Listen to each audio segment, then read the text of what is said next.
అందరికీ నమస్కారం. నేను ఐరా లోకేష్ రెడ్డి, చంద్రగిరి నియోజకవర్గ కాంగ్రెస్ పార్టీ ఇన్ఛార్జ్.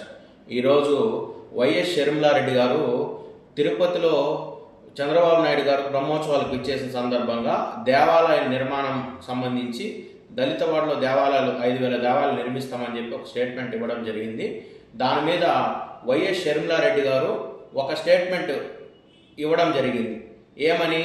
దళిత వాడలో సరైన సదుపాయాలు లేవు, విద్య లేదు, వైద్యం లేదు, దళితులు ఎంతో వివక్షకు గురవుతున్నారు, దళిత వాళ్ళని అభివృద్ధి దిశగా ఈ ప్రభుత్వం ఆలోచించాలి అని ఆయన స్టేట్మెంట్ ఇస్తే, ఒక మహిళ ప్రధాన ప్రతిపక్షంగా ఈరోజు ప్రజల గొంతుకుగా ఉన్న షర్మిలారెడ్డి గారు ఒక స్టేట్మెంట్ ఇస్తే, ఇక్కడ తిరుపతిలో ఉన్న Bhanuprakash Reddy TTD board member, అతను ఇదే తిరుపతిలో చంద్రగిరి నియోజకవర్గంలో వాళ్ళ కూటమిలో ఉన్న ఎమ్మెల్యే వ్యక్తి ప్రాతినిధ్యం వహిస్తున్న వ్యక్తి ఉండగా ఆ నియోజకవర్గంలో ఎన్నో దేవాలయాలు, తిరుచానూరులో అయితేమి, తొండవాడలో అయితేమి, నాగాలమ్మ గుడి అయితేమి, వారాహి అమ్మవారి గుడి అయితే తిరుచానూరులో ధ్వంసం అయితే ఈ భానుప్రకాష్ రెడ్డికి ఆ రోజు కళ్ళు కనపడలేదా అని చెప్పి నేను ప్రశ్నిస్తున్నా. భానుప్రకాష్ రెడ్డి గారు, ఈరోజు షర్మిలారెడ్డి గారికి మీరు మతాన్ని కులాన్ని అంటగడుతున్నారు.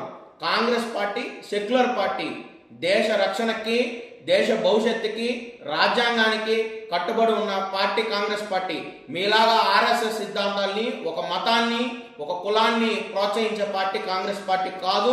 పేద ప్రజలు, బడుగు బలహీన ప్రజలకి అండగా ఉండే పార్టీ కాంగ్రెస్ పార్టీ.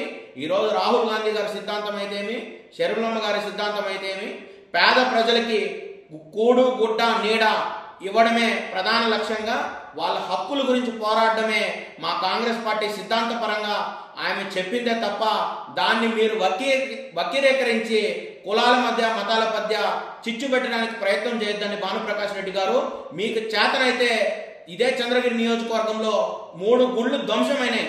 ఈరోజు దానికి అధిగతి లేదు, దాని మీద చర్యలు తీసుకోమని చెప్పి మీరు పోయి అక్కడ దమ్ముంటే ధర్నా చేయమని చెప్పి భానుప్రకాష్ రెడ్డి గారికి నేను సవాల్ విసురుతున్నా.